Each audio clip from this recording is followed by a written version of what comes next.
तुम्हें लगता है कि वो जोरदार चिंगाड़ मेरी असली आवाज है।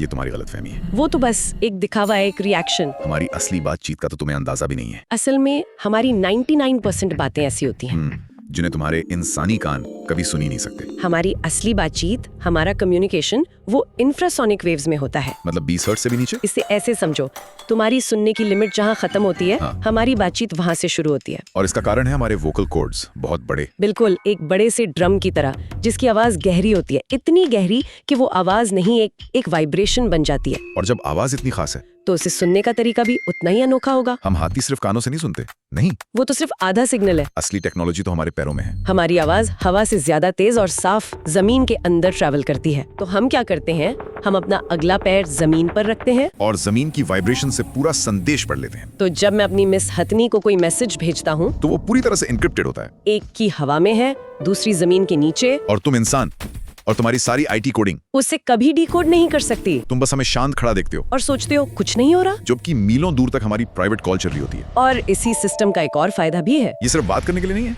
ये एक नेचुरल वार्निंग सिस्टम है। जब जमीन के नीचे टेक्टोनिक प्लेट्स जरा भी हिलती हैं, तो उससे इंफ्रासोनिक वेव्स निकलती हैं। इसीलिए भूकंप या सुनामी आने से बहुत पहले हमें पता चल जाता है, क्योंकि हम वो सब सुनते हैं। जिससे तुम्हारी दुनिया, तुम्हारी टेक्नोलॉजी सब इग्नोर कर देती है। हम पृथ्वी की धड़कन सुनते हैं। तो अगली बार जब तुम किसी हाथी को चुपचाप शांत खड़ा देखो, तो ये मत समझना कि वो अकेला है। समझ लेना नेटवर्क फुल आ रहे हैं, बात चल रही है।